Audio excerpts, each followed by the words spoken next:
नमो हो सकती है और एफबीआर का 9.3 ट्रिलियन का टारगेट पूरा हो जाएगा। इस सब तमाम तर सूरत हाल पर बात करेंगे। वैसे कल एफबीआर ने कह दिया कि हमारा टारगेट पूरा हो गया, बल्कि 56 बिलियन में ज्यादा बनाए। बिल्कुल ऐसा ही है। बात करने के लिए अयूब मेहर माहिर मौशियात हमारे साथ मौजूद हैं। अस्सलाम वालेकुम डॉक्टर साहब, सुबह खैर। सर, ये जो दावा इस्लाहात का हुकूमत कर रही थी वो तो धरा का धरा ही रह गया और कहा यही गया था कि अशराफिया को टैक्स नेट में लाया जाएगा, लेकिन वही जो बोझ है वो तनख्वाहदार तबके पर डाल दिया गया है। देखिए, दो इसमें मसले बिल्कुल वाज़ेह तौर पर हैं। पहले तो ये मैसेज दिए जा रहे हैं कि आईएमएफ का बजट है और आईएमएफ की वजह से हमें ये सारे सख्त स्टेप लेने पड़ रहे हैं। ये देखिए, ये काफी हद तक ये बात सही नहीं है, इसलिए कि अगर आईएमएफ के को इन्होंने बिल्कुल फॉलो किया था, उनकी तमाम चीजें मानी थी, तो उनकी चीजों में फिर कभी भी आईएमएफ कभी भी खर्चे बढ़ाने की बात नहीं करता, ना अलाउ करता है। इस बजट के बढ़ाए गए हैं और उनके लिए तो टैक्स बढ़ाने पड़े, खर्चे बढ़ाने के लिए कहाँ खर्चे बढ़ाए हैं वहाँ खर्चे अवॉइड किए भी जा सकते हैं। बजट में बहुत वाज़ेह तौर पे नजर आ रहा है कि मराहत दी गई हैं, बहुत सारी चीजों पे एग्जेम्पशन दी गई है मराहत याफ्ता तबके को, तो आईएमएफ कभी भी खर्चे बढ़ाने की बात नहीं करता। दूसरा, आईएमएफ ने कैटेगोरिकली कहा था कि आप इनडायरेक्ट टैक्सेस नहीं बढ़ाएंगे क्योंकि पाकिस्तान की जो पॉलिटिकल स्टेबिलिटी है उसको खतरा है महंगाई से, अब फ्यूचर में इन्फ्लेशन से, तो आप इनडायरेक्ट टैक्सेस नहीं बढ़ाएंगे, लेकिन इस बजट में इनडायरेक्ट टैक्सेस ही बढ़ाए गए हैं। तीसरा, आईएमएफ ने फिर एग्रीकल्चर टैक्स का भी कहा था, शराइत में था कि उस तरफ जाएंगे आप, जिन सेक्टर पर टैक्स नहीं है उनको टैक्स नेट में लाएंगे, उनको नहीं लाया गया, एग्जेम्पशन दी गई है। आईएमएफ कभी भी एग्जेम्पशन को अलाउ नहीं करता, तो ये कहना इसकी वजह से हुआ नहीं, इसमें पॉलिसी मेकर ज्यादा रिस्पॉन्सिबल है।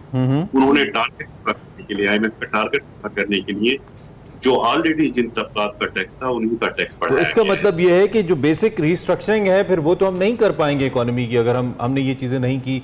और दूसरी बात आप दुरुस्त करें कि हमने नहीं की, और दूसरी बात ये कि फिर क्या सिर्फ एक स्केप गोट बना रही है हुकूमत आईएमएफ को, आईएमएफ का नाम लेके? असल में हुकूमत के अपने बनाया हुआ ये बजट है, अपने खर्चे हैं, जारी बात है जो नजर आ रहा है। जाहिर है अपने रिस्ट्रक्चरिंग एक्सपेक्ट की जा रही थी, लेकिन इसमें कोई किसी किस्म की कोई रिस्ट्रक्चरिंग नजर नहीं आई। और पॉलिटिकल एनालिसिस का देखिए, खुद अभी फाइनेंस मिनिस्टर साहब ने जब ये एडमिट किया कि 2 साल पहले जब इस्माइल साहब ने रिटेल पर टैक्स लगाया था तो लग जाना चाहिए था। जी बिल्कुल वो लगाया था, लेकिन उसको फिर विड्रॉ करना पड़ा था, और विड्रॉ क्यों करना पड़ा था, वो उनके ऊपर भी ऊपर से प्रेशर आया था, पॉलिटिकल प्रेशर। वही लगता है पॉलिटिकल प्रेशर यहाँ भी काम दिखा गए हैं।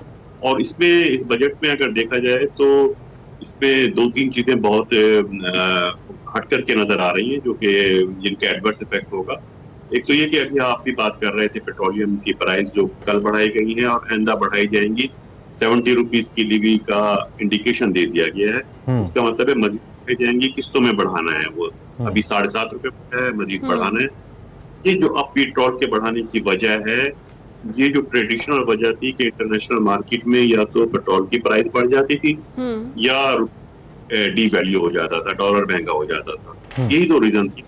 लेकिन इस वक्त दोनों रीजन नहीं है, इस वक्त टैक्सेस की या पेट्रोलियम पे डेवलपमेंट जो लेवीज हैं उनकी वजह से बढ़ाना पड़ रहा है। अच्छा। अब जो पेट्रोल बढ़ रही है वो इंटरनेशनल मार्केट या डिवैल्यूएशन से नहीं बढ़ रही, वो टैक्स बढ़ाने की वजह से प्राइस बढ़ रही है। ये बिल्कुल एक हट का है। दूसरा जो इसमें नजर आया है, बजट में क्लियरली नजर आ रही है, वो ये कि इस बजट में अगर तमाम इफेक्ट को जमा किया जाए, उनको एनालाइज किया जाए, तो जो नेट इफेक्ट है, जो नेट लूजर्स हैं, जो नुकसान में बहुत ज्यादा नुकसान में रहेंगे, वो मिडिल क्लास तबका है।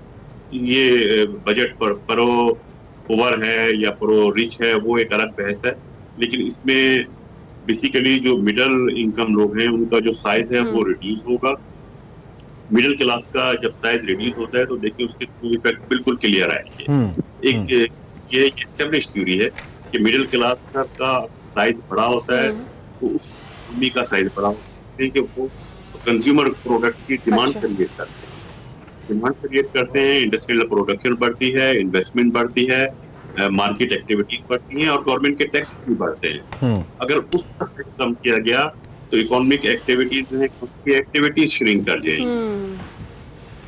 टैक्स बढ़ाने की वजह से सबके पर टैक्स जब बढ़ाया जाता रहा, गुज़िश्ता 2 डिकेड से ये देखने में आ रहा है, तो आप देखें बाज़ाहिर तो नजर आता है कि टैक्स टू जीडीपी रेशो बढ़ रही है, टैक्स कलेक्शन बढ़ रही है, लेकिन अगर आप गुज़िश्ता साल के इन्फ्लेशन के फिगर देखें और उस इन्फ्लेशन के हिसाब से देखें, तो जितना रेट ऑफ इन्फ्लेशन बढ़ा है, उतने ही टैक्स बढ़ गए हैं, उतने ही टैक्सेस की ग्रोथ आ गई है। तो टैक्स में तो टैक्स नहीं बढ़े, वो तो जब महंगी होगी, मार्केट में महंगी होगी, प्राइस बढ़ेगी, तो उसमें जीएसटी की कलेक्शन भी गवर्नमेंट की बढ़ जाएगी। ये तो कोई खास बात नहीं है।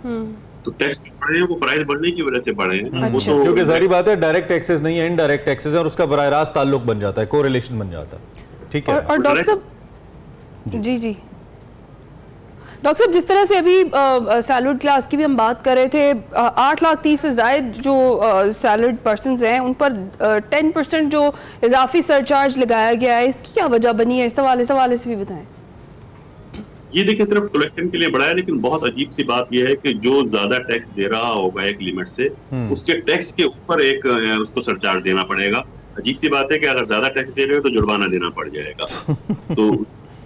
तो अजीब सी है ना कि वो इनकम पे नहीं लगेगा, देने की सजा है डॉक्टर साहब, क्यों टैक्स दे रहे हैं आप? पे लगेगा जो ज्यादा, जिसका टैक्स पेएबल उस एक खास लिमिट से बढ़ जाएगा। इनकम से इसका ताल्लुक नहीं, टैक्स के फिगर से ताल्लुक है।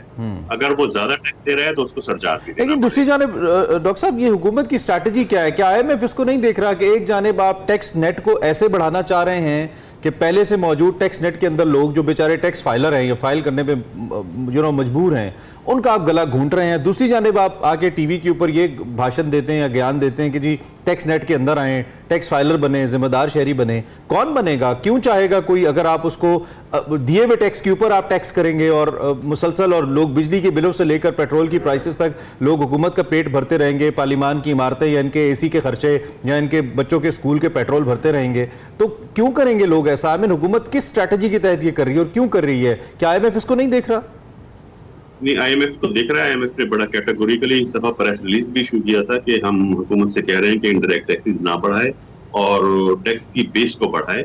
आईएमएफ ने कैटेगोरिकली एग्रीमेंट से पहले कह दिया था। अब नेक्स्ट मंथ जब एग्रीमेंट होंगे, इसी महीने जब उनकी नेगोशिएशन होगी, तो मजीद चीजें सामने आएंगी। और इसका एक खास इम्पैक्ट जो पड़ रहा है वो ये कि जब टैक्स उसी इंडस्ट्री पर, उसी बिजनेस पर लगाए जा रहे हैं जिन पर ऑलरेडी टैक्स है, तो उसमें 3 डिकेड से हो रहा है कि आउटफ्लो हो रहा है इन्वेस्टमेंट का पाकिस्तान से। अब आप कहते हैं कि उन्होंने दुबई में जाके क्यों इन्वेस्टमेंट की, वो दूसरी कंट्रीज में क्यों इन्वेस्टमेंट करने गए, पाकिस्तान में क्यों इन्वेस्टमेंट नहीं कर रहे। यही वो सारे रीजन है। और ये अगर इन्वेस्टमेंट बाहर होती है तो बेसिकली गवर्नमेंट को जो टैक्स कलेक्ट हो सकते थे, अगर वो बिजनेस पाकिस्तान में होते, ऑपरेट कर रहे होते, तो टैक्स कलेक्शन होती है। अगर वो ही बिजनेस जो है पाकिस्तान से आउटफ्लो कर जाते हैं कि अब सर्वाइवल नहीं हो सकता, अब फिजिबल नहीं रहा है बिजनेस करना, तो टैक्स की कलेक्शन तो गवर्नमेंट को ये भी सोचना चाहिए कि बेसिकली टैक्स कलेक्शन कम हो जाएगी। अच्छा, असल हो क्या रहा है, जो स्ट्रैटेजी है कि बजट आता है without economic policy, without fiscal policy. Budget में क्या बहस क्या होती है, हमारे इतने खर्चे हैं, इतने टैक्स बढ़ाने, इतना डेफिसिट होगा, इतना लोन लेना पड़ेगा। ये तो अकाउंटिंग वर्क है, ये तो किसी कंपनी का घर का बजट होता है, इतने खर्च। बजट से पहले जो नेशनल बजट होता है उससे पहले एक फिस्कल पॉलिसी होती है जिसपे ये डिसाइड किया जाता है लोगों की इनकम कम है, पर कैपिटा इनकम बढ़ाना है, जीडीपी ग्रोथ रेट कितना होना है, एम्प्लॉयमेंट अपॉर्चुनिटीज कितनी क्रिएट करनी है, इन्फ्लेशन कितना होना चाहिए।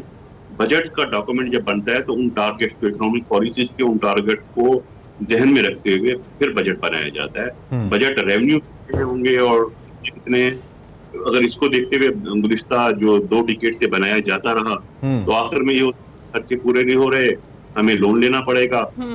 लोन हाल हो गई है, अगले साल जब वो लोन पे करना पड़ता है, इंटरेस्ट भी पे करना पड़ता है, तो मजीद लोन लेते हैं। इतने बड़े बड़े फैसले जब हम बैंकर्स के जरिए करेंगे तो फिर यही आमदनी और खर्चे का ही हिसाब होगा। फिर आप जो पॉलिसी की बात करें, तो क्या हुकूमत का कोई होमवर्क नहीं है डॉक्टर साहब? ये जो पॉलिसी, इकोनॉमिक पॉलिसी की आप बात कर रहे हैं, जीडीपी बढ़ाने की आप बात कर रहे हैं, या जो परचेजिंग पावर है उसके ऊपर काम करने की, क्या हुकूमत का कोई होमवर्क आपको नजर नहीं आता?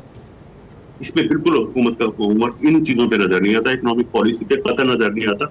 वैसे भी जब इकोनॉमिक पॉलिसी होती है, उसका जो डॉक्यूमेंट होता है वो इनिशिएट करता है प्लानिंग कमीशन से, फिर मिनिस्ट्री ऑफ फाइनेंस, तो वो हमें कहीं वो चैनलाइज होता हुआ भी नजर नहीं आ रहा। सिर्फ और डिबेट हो रही है, टॉक हो रही है, और रेवेन्यू इतने हैं, टैक्स इतने बढ़ने हैं, टैक्स नेट में लाना है, खर्चे इतने हैं, लोन लेना पड़ेगा, आईएमएफ के पास जाना है। अभी कल पांडा बांड की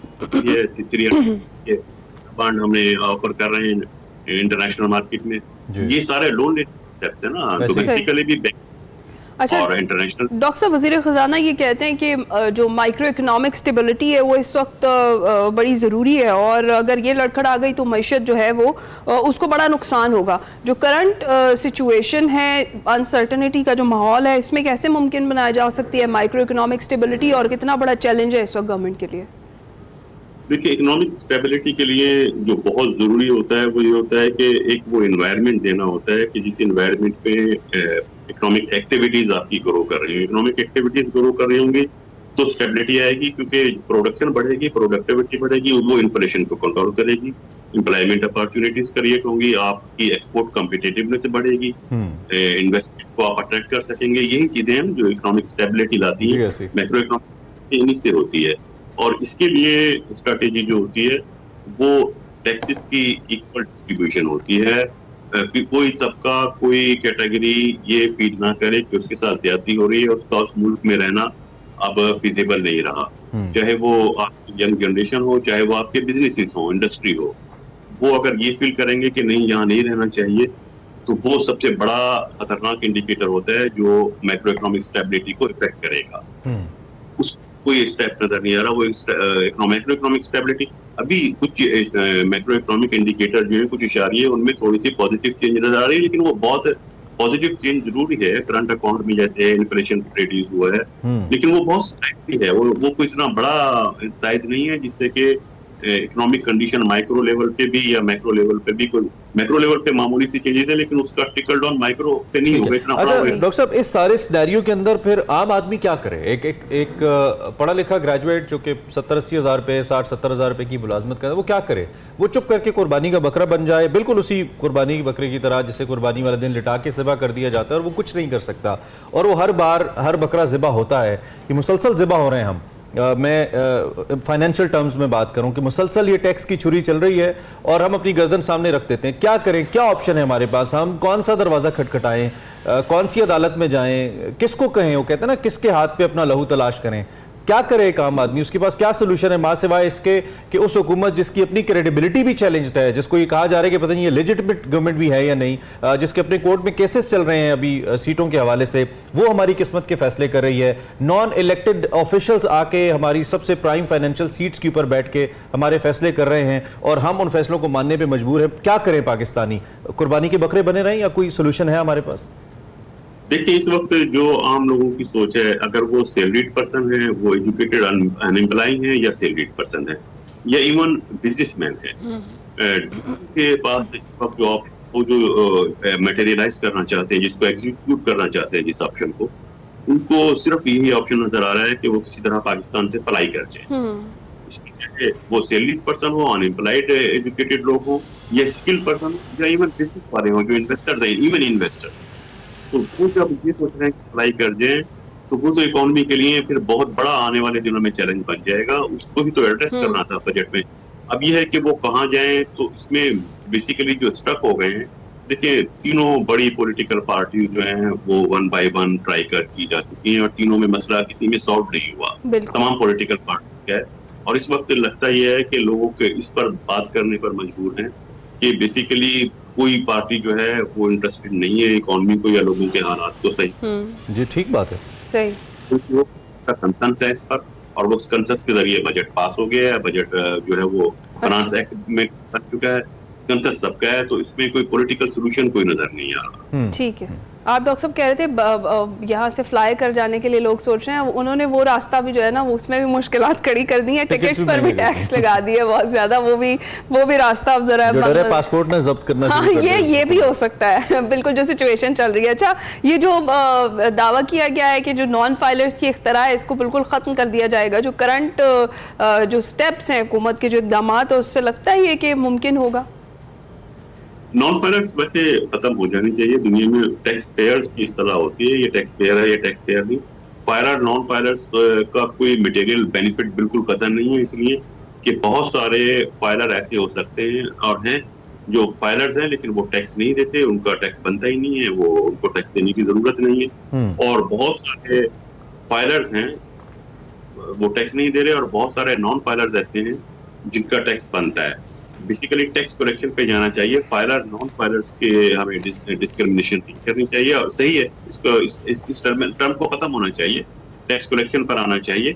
लेकिन इसमें मसला ये है कि वो लोग टैक्स देते हैं लेकिन फाइलर नहीं बन रहे, उसके रीजन भी तो आइडेंटिफाई करने होंगे ना। अभी ये कह रहे हैं कि जितना ह्यूमन इंटरैक्शन कम होगा उतने करप्शन के चांसेस कम होंगे, ठीक है वो कम होंगे। लेकिन अभी खासतौर पर रिटेलर का मसला क्या है? रिटेलर का मसला ये है कि अगर रिटेलर टैक्स देना भी चाहे तो वो टाइम कंज्यूम नहीं करना चाहता, वो नहीं चाहता कि वो किसी लीगल एक्सपर्ट के जरिए अपना टैक्स फाइल करे, कोई टैक्स एक्सपर्ट उसके लिए ढूंढे, या उसको खुद इनकम टैक्स ऑफिस के चक्कर लगाने पड़े और वहां उसको परेशान होना पड़े, तंग होना पड़े। वो इंटरेक्शन है। और इसमें अब अगर डिजिटलाइजेशन, तो अब कह रहे हैं डिजिटलाइजेशन हो रही है, डिजिटलाइजेशन तो 10 साल पहले हो चुकी है। अब अगर एडवांस कर रहे हैं तो टैक्स कलेक्शन जो है वो गवर्नमेंट खुद नोटिस भेज सकती है कि ये आपका टैक्स बनता है यहाँ से, उसमें फाइलर नॉन फाइलर की जरूरत है। टैक्स तो अब 80% से ज्यादा टैक्स तो ऐसे हैं जो डायरेक्टली कलेक्ट हो जाते हैं। इनडायरेक्ट टैक्सेस तो सारे खुद ही कलेक्ट होते हैं ऑटोमेटिक। जो डायरेक्ट टैक्स ठीक है डॉक्टर साहब, हम बेसिकली इसका हम खुलासा ये लें कि इंटेंट का प्रॉब्लम है, इंटेंट नहीं है मसाइल हल करने की जानिब। आपने बड़ा बखूबी तीनों पॉलिटिकल पार्टीज, बड़ी तहरीक इंसाफ, नून लीग और पीपल्स पार्टी का जिक्र किया। इन सबको आजमाया जा चुका है, बल्कि इनके अलावा भी कुछ तजर्बे किए जा चुके हैं। तो मसला सिर्फ ये है कि लोग पड़ी हुई खजाने के अंदर दौलत को लगाना तो चाहते हैं बाहर आके जलसों की तकरीरों में, लेकिन नई दौलत बनानी कैसे है, मुल्क में पैसा जनरेट कैसे करना है, अपॉर्चुनिटीज कैसे लेके आनी है एम्प्लॉयमेंट की, ये ना उनको पता है, और अगर पता है तो ना उसको इंप्लीमेंट करना चाहते हैं, क्योंकि उसके साथ उनके पॉलिटिकल इंटरेस्ट वाबस्ता है। ठीक है डॉक्टर साहब, थैंक यू वेरी मच, आप हमारे साथ मौजूद रहे और आपने इस अहम मौजूद पर हमारे साथ बात की। हम मुआशी सूरत हाल को डिस्कस कर रहे थे। एक मिडिल क्लास तबके के लिए, सैलरीड तबके के लिए हालात हुकूमत मुश्किल से मुश्किल तर कर रही है। आने वाले हालात में इसका सोल्यूशन क्या है, फिर वक्त इसकी कोई उम्मीद नजर नहीं।